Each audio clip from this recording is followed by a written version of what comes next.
Welcome to today's session where we look at this iconic play, A Doll's House by Henrik Ibsen. Ibsen lived from 1828 till 1906. He was a Norwegian playwright. He was also a distinguished theatre director and poet. He is now considered as a father of realism and also considered as the most distinguished in the European tradition. And it's said that he is perhaps the most frequently performed dramatist after William Shakespeare. Some of Ibsen's important works, other works include An Enemy of the People, The Wild Duck, Ghost, The Lady from the Sea. All of his plays had literally taken the European theatre by storm, and he had written prolifically, and he was one of the writers who began to be translated and widely circulated during that time. Ibsen's influence was not limited to his contemporaries. He immensely influenced Shaw, Wilde, Arthur Miller, James Joyce, Eugene O'Neill, and even today it can be said that some of the similar kinds of writings are definitely inspired by Henrik Ibsen and some of his plays. Ibsen was nominated for the Nobel Prize in Literature in 1902, 1903 and 1904, 3 years consecutively. Henrik Ibsen wrote most of his plays in Danish, and his works were mostly published by Gyldendal. His works were considered scandalous. In fact, when some of his plays premiered in England, it was considered as an open sewage. Ibsen completely rewrote the rules of drama, and he also rewrote the rules of tradition and the ways in which different characters were categorized into different roles. He encouraged his characters to defy the rules and also do things in a completely unconventional manner. A Doll's House is one such typical play. It's a 3-act play set in a Norwegian town. It was published and premiered in December 1879 in Denmark. It's said that A Doll's House is based on the life of Nora Helmer, who was a friend of Ibsen. Nora Helmer, like the main character in A Doll's House, she also had signed an illegal loan document to save her husband. But when her husband found out about this fraud that she had committed, he divorced her and he also had put her in an asylum. However, after 2 years, Nora Helmer agreed to return to her family upon their urging, and then she went on to become a well-known Danish writer. So this was the context which became extremely relevant for the writing and the production of A Doll's House. In A Doll's House, we find Ibsen questioning the traditional roles of men and women in the 19th century, especially within institutions such as marriage, and this becomes particularly important when we look at the Victorian morals and the Victorian temperament, which was predominantly important, especially in the English society. There's also a question of agency that A Doll's House begins to open up, and we also are encouraged to look at individuals irrespective of their status, irrespective of their gender, and to look at individuals and to understand the kind of actions and the kind of motivations that they may have. It's said about A Doll's House that though this was a dramatically influential play and it was immensely inspiring for men and women who lived during those times, there is not a single declamatory phrase in the play, there is no high dramatics, and there is no drop of blood, not even a tear. And this also talks volumes about the kind of craft that Ibsen possessed. And the ending of the play with the slamming of a door, it has been said that that slammed door reverberated across the roof of the world. So that was a kind of significance that A Doll's House had right from its first staging. But there was also a flip side. There were also certain controversies about the way in which the ending was organized. It said that one of the actresses, she even refused to play Nora's character because she herself believed that I would never leave my children. So this was a play which opened itself to the 19th century audience and which also had received different kinds of responses and reactions from 19th century and throughout 20th century. In 2006, while celebrating the centennial of Ibsen's death, it was also found that it was the most performed play of that year in 2006. These are the important characters in A Doll's House: Nora Helmer, Torvald Helmer, they are also a couple, Dr. Rank, Christine Linde, Nils Krogstad, the children, Anne-Marie and Helen.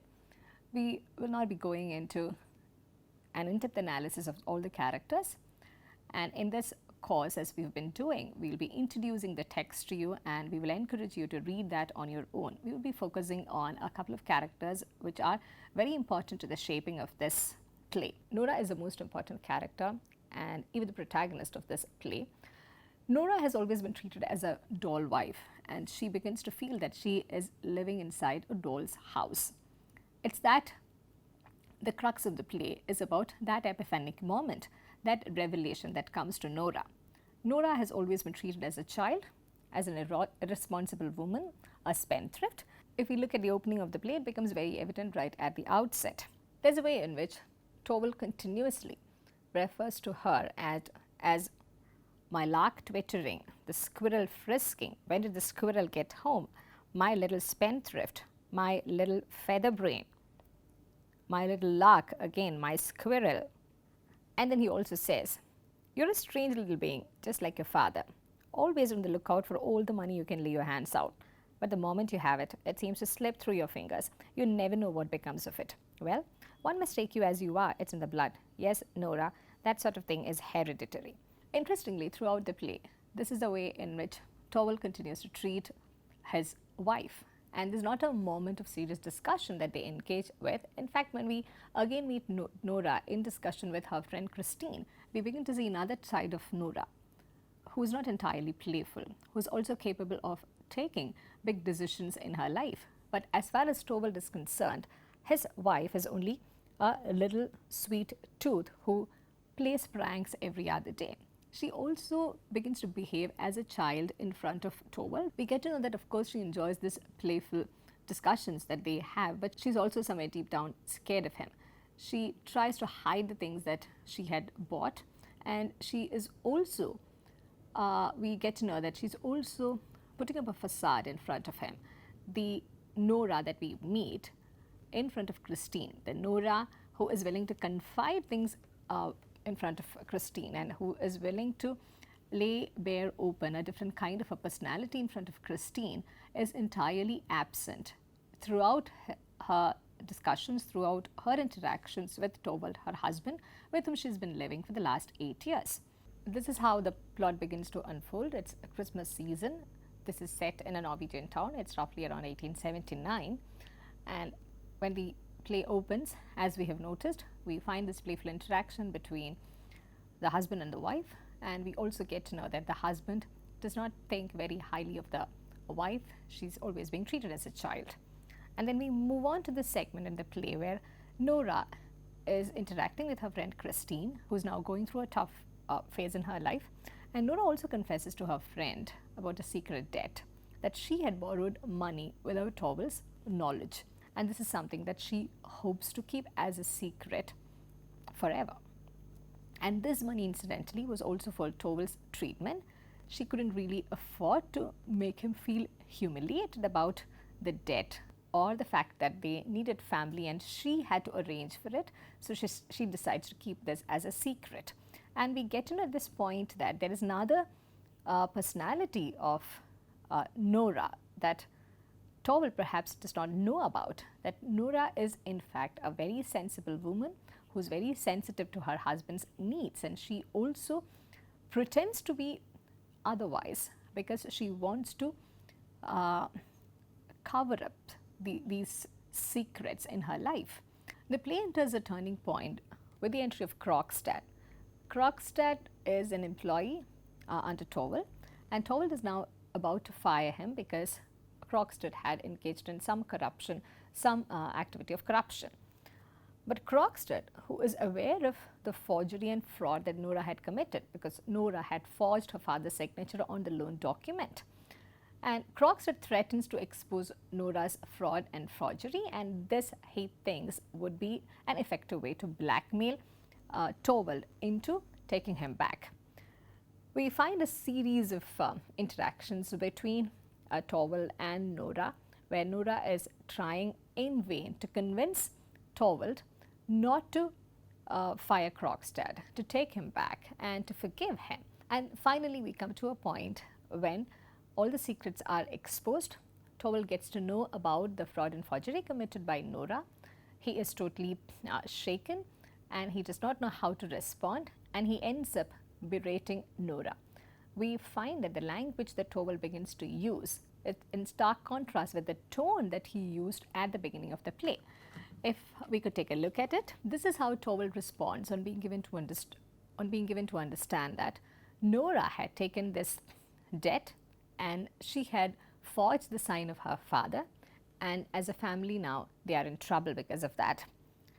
Oh, what an awful awakening. During all these 8 years, she who was my pride and my joy, a hypocrite, a liar, was a criminal.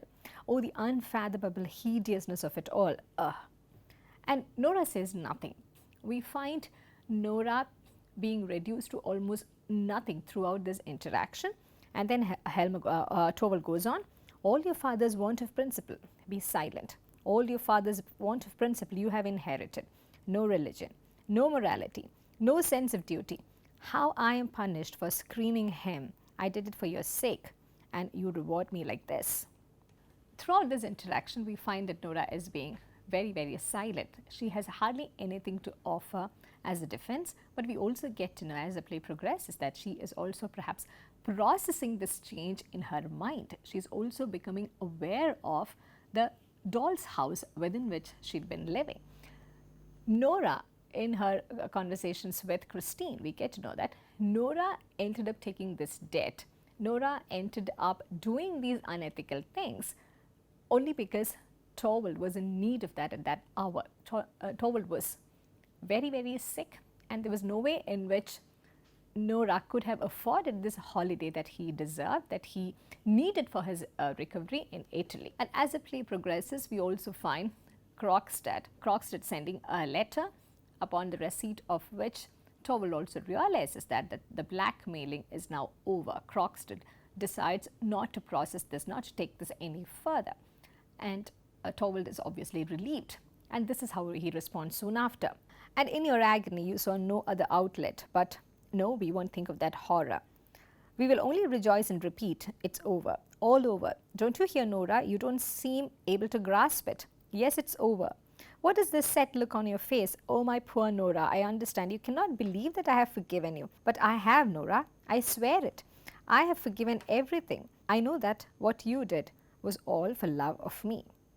Not just this, Torvald goes on to further patronize Nora. And as we read further, only lean on me. I will counsel you and guide you. I should be no true man if this very womanly helplessness did not make you doubly dear in my eyes.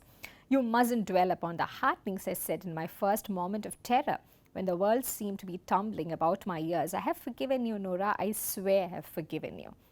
Nora says, I thank you for your forgiveness.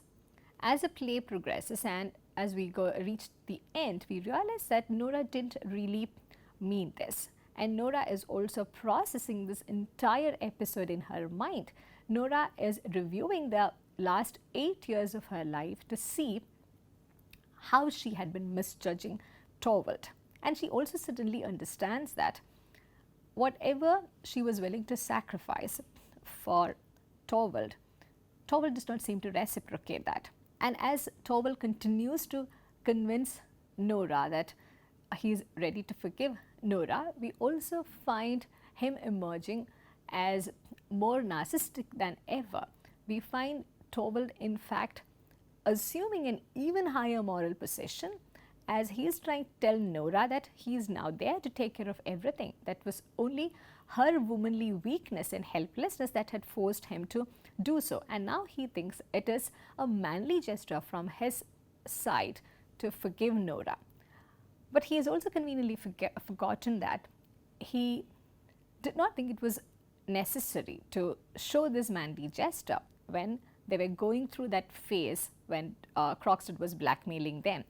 Even if that was just for a few hours, we find that Nora had to undergo that severe mental trauma, and we find that Torvald wasn't willing to share any blame at that point.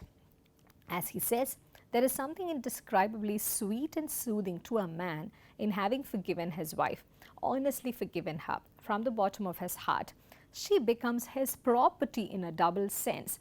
She is as though born again. She has become, so to speak, at once his wife and his child. This is what you shall henceforth be to me, my bewildered, helpless darling. Don't be troubled about anything, Nora. Only open your heart to me, and I will be both will and conscience to you. And perhaps it's at this moment that Nora makes her final decision that she does not want to continue living in this doll's house as a doll wife. that she doesn't want to surrender her will and conscience to Torvald. Not that she ever had a say in that marriage, not that she ever was treated as an adult, but she also realizes that this is something, this will continue to function like a deal which would forever take all sense of agency, even the little sense of agency that she had in that marital relation. The segments where Nora begins to share what she is feeling at that point, it's in this part that we find Ibsen assumes utmost mastery over his craft. Nora does not face a dramatic breakdown, and this is also very unlike of the 19th century plays. We do not find Nora becoming a weakling even after all that had happened. On the contrary, Nora emerges as a very strong-willed individual. Nora emerges as someone who has suddenly got the courage to completely disown the kind of morality, the kind of religious tenets, and all those societal fetters which were hitherto working towards totally taking away her sense of agency. We find her emerging as a very different kind of a woman at this point of time. And she also begins to see a certain kind of a pattern in this. And the way she begins to address this issue with Torvald is in a very mature way. She is not villainizing him directly in any way. In fact, she also begins to see a pattern of how she was always treated like this by all the important men in her life. How the clutches of patriarchy were strong enough to always keep her down, but it was also loose enough for her to feel that they were being nice to her, that they were being benevolent upon her, and that she needed this kind of a support from the men in her life, including her father and her husband. In Nora's own words, you have never understood me. I have had great injustice done. Torvald, first my father, and then by you. And this is very interesting, this moment where Tora is led towards this awakening, that a great injustice had been done to her, and she had always been living like this throughout her childhood, her youth, and even today. And the way she refers to her husband and her father in the same breath, it reveals to us the immense nature of her maturity and also about how well she has conceived this problem. He used to call me his doll child and played with me as I played with my dolls. Then I came to live in your house. Torvald almost gets it. He says, what an expression to use about our marriage. And Nora further clarifies, and look at the instruction given within brackets, undisturbed. She continues to maintain her composure, and she comes across as a very bold and strong woman who knows what she is saying. She's no longer the lark, she's no longer the squirrel, she is no longer the little spendthrift whom Torvald can baby talk. I mean, I passed from father's hands into yours. You arranged everything according to your taste. And I got the same taste as you, or I pretended to. That's very important. I don't know which, both ways, perhaps. Sometimes one and sometimes the other. When I look back on it now, I seem to have been living here like a beggar from hand to mouth. I lived by performing tricks for you, Torvald, but you would have it so.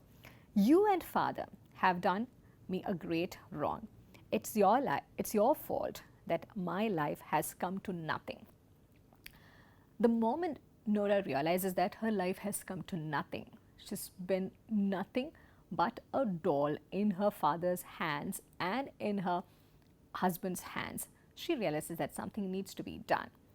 The 19th century society, the end of the 19th century, where all societies, the European societies, the English societies, they all were getting increasingly concerned about the lack of morality, about the way in which technology was taking over the world, about the different ways in which the old center could not perhaps seem to hold anymore. It's during this time that this play is getting staged. And until this point, these sort of revelations are perhaps okay for the audience, but the moment Nora decides to do something about what has been happening to her life, this play takes a different turn altogether. And when she realizes that her life has come to nothing, she wouldn't settle with anything less than just exiting that life, saying goodbye to that mode of life and walking out of the house. And this transition though it may seem as very, very sudden, this is extremely fascinating as well. And this, it's the ending, it's the climax which has always held this play in a continuous state of excitement. It was scandalous at that point. Many could not really fathom the depth of the choice that Nora was taking. Some even felt that Ibsen has crossed all borders and all boundaries to make Nora walk out of that house, leaving not her husband but also her 3 children. We find Nora with this single move of making this decision to leave the house. With that single move, she is stripping herself of all other kinds of identities of a daughter, a helpless wife, or a dutiful mother. She's stripping herself of all those identities, and she's ready to start life as an individual. She's ready to explore her own life for whatever worth it is. And the way she describes their marriage, it brings out the anguish that Nora is feeling. She says she was never happy, and Nora says, no, only merry. And you have always been so kind to me, but our house has been nothing but a playroom. Here I have been your doll wife, just as at home I used to be Papa's doll child, and the children in their turn have been my dolls. I thought it fun when you played with me, just as children did when I played with them. That has been our marriage, Torvald. And this is again very important. Nora is not accusing Torvald for being harsh with her. And we also realize that it is not that single episode where they fought, where Torvald berated Nora over the Krogstad's issue. It's not that just one episode which has provoked Nora to take this decision. It's an entire marriage. It's that entire scheme of things from her childhood, where she was always treated as a child, as a doll child, and then as a doll wife. Her response, her walking out, her saying no to this marriage and walking out towards a different life is in response to whatever had been happening in her marriage throughout. The episode with Krogstad, whatever happens in these 3 acts, they only act as a catalyst. Perhaps Nora had this fire burning in her. She only needed something significant like this, something totally catastrophic like this to totally get out of it. Torvald, of course, tries to persuade her to stay. He reminds her of the various duties that she's supposed to perform. He also tries to put everything in the framework of morality, about what the society will think, about religion. And this is how Nora responds now. She has become very, very defiant. We find this transition sudden but very firm. And Nora says she has other duties equally scared, my duties towards myself. And this is certainly a moment of awakening for Nora. This is a moment when she realizes that she owes something to herself too as an individual, that it's not just enough to stay in this marriage to make everyone happy, but she also owes something to her own self. And Ibsen, through the character of Nora, is also making us to look at all those conventional set of beliefs in a very skeptical way. And it's useful to remember that during the Victorian period in England, and especially after the theories of Darwin began to shook the foundations of faith across Europe, we realized that there is a strong rational voice emerging against faith and religion. Ibsen here uses this play to showcase the various ways in which even individual lives are caught within these tenets and fetters in the name of religion and faith. And Ibsen is making Nora say, I don't really know what religion is. I know nothing but what Pastor Hansen told me when I was confirmed. He explained that religion was this and that. When I get away from all this and stand alone, I will look into that matter too. I will see whether what he taught me is right, or at any rate, whether it is right for me. And notice the subtlety with which Ibsen is presenting a different Nora before us. Not only she is willing to experiment her life without Torvald, not only is she experimenting with her life, which is not as a daughter, as a mother, or as a wife, she's also willing to put herself in a precarious situation, in a very adventurous situation, and question every single belief with which she was raised. and to question every single framework within which her life so far had been defined. And this is the Nora which becomes extremely interesting. And this is the Nora perhaps Ibsen also wanted us to see, the woman who is walking out of not just a house, not just a marriage, but a woman who is willing to question and walk out of all the doll houses, all the dolls' houses that the society, religion, morality and everything had built for her. And in one particular segment, Nora also opens up a bit more and says she had always been waiting for a miracle. And when the episode with Krogstad happened, she even hoped in vain that this is going to be that miracle. Now comes the miracle. And this is how she had seen Krogstad's letter, that this is one event that would perhaps totally radically revolutionize their marriage and also give her some more sense of agency. Ibsen does not allow Nora to tell us more about what she had been expecting, but nevertheless, when Torvald says, "No man sacrifices his honor even for the one he loves," Nora responds, "Millions of women have done so." And this is again another way in which Nora is being presented as a counterfoil to the various forms of successful patriarchal notions. And when Torvald again accuses her of being a child, and when he says, "You think and talk like a silly child," Nora now does not take it anymore. Nora does not want to be that silly lark that Torvald is used to. Very likely. "But you neither think nor talk like the man I can share my life with. When your terror was over, not for what threatened me, but for yourself, when there was nothing more to fear, then it seemed to you as though nothing had happened. I was your lark again, your doll, just as before, whom you would take twice as much care of in future because she was so weak and fragile." She stands up. "Torvald, in that moment it burst upon me that I had been living here these 8 years with a strange man, and I had borne him 3 children. It is this courage to identify a stranger in that man whom she had been calling her husband that makes her stand apart from all the other 19th century characters, all the other 19th century women. And as the play ends, we find that Ibsen does not make Nora say anything dramatic, but her exit is very, very dramatic. From below is heard the reverberation of a heavy door closing. And this ending, as we mentioned at the outset of the discussion, that has been discussed a lot. And as one of the critics would put it, that slammed door reverberated across the roof of the world. And that was the significance of this act of walking out had. A lot of critiques had also paid attention to this statement that Nora makes during their final interaction. "We must come to a final settlement, Torvald. During 8 whole years, we've never exchanged one serious word about serious things." This is something that a lot of critics had a problem with, and some even thought that this was a bit too far-fetched, but nevertheless the influence that this play had on account of the decision that Nora had has been completely unchallenged. This play also had an alternative ending. When the play was about to be staged in Berlin, Ibsen's German agent thought that the audience was not yet ready for such a radical ending. Nora is led to her children after the argument. She is made to collapse, and then the curtain is brought down. And the German agent thought that this would be a more palatable ending for a conventional audience. But Ibsen was totally outraged. He referred to that as a disgrace to the original play and as a barbaric outrage. In the contemporary, we find most of the adaptations preferring the original ending to the alternative ending, and this is how the alternative ending went. Towards the end, we find Nora coming to her children and saying, "This is a sin against myself, but I cannot leave them."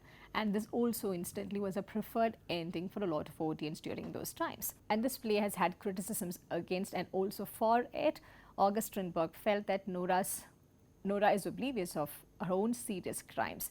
She always moralistically judges her husband, but she also behaves in a very contradictory way because she is also trying to cover up her own serious crimes, and she also is trying to present before us certain seemingly flippant and seemingly trivial things as accusations against her husband. Bernard Shaw was highly appreciative about this play. He, on the ending, he remarked that Nora left to begin a journey in search of self-respect and apprenticeship to life. Her revolt is the end of a chapter in human history. That perhaps is the lasting significance of this play. It inaugurated a new beginning, and it also marked an end of a chapter in human history as far as Nora's character is concerned. And as we wrap up this discussion, it's important to know that Doll's House has been seen as a proto-feminist text along with Charlotte Perkins Gilman's The Yellow Wallpaper and Kate Chopin's Awakening. Both of them were published in the late 19th century. And in all these texts, we find that they are about married women seeking greater personal freedom and a more fulfilling independent life. There's also been some contestations about whether this needs to be seen as a feminist text or a humanist text. And some of those who argue that this cannot be seen as a feminist text, but it should be seen as a humanist text, given that Nora stands not just for women, but for all the individuals who are caught up in these situations. They also quote one of the speeches which Ibsen gave while he was speaking at the Norwegian Women's Rights League in the early 20th century. In his own words, "I must disclaim the honor of having consciously worked for the women's rights movement. True enough, it is desirable to solve the woman problem along with all the others, but that has not been the whole purpose. My task has been the description of humanity." Whether we see Nora as one of the earliest representatives of the feminist movement, or we see Nora as a humanist trying to talk for a sense of agency for all individuals, we find that this play has been absolutely successful, and we also realize that this is one of those plays which had laid the foundation of many similar articulations in fiction as well as in non-fiction. And in having crossed the borders of its country of origin in letter and in spirit, we also find that A Doll's House is fitting enough to be termed as a classic in world literature. I thank you for listening, and I look forward to seeing you in your next session.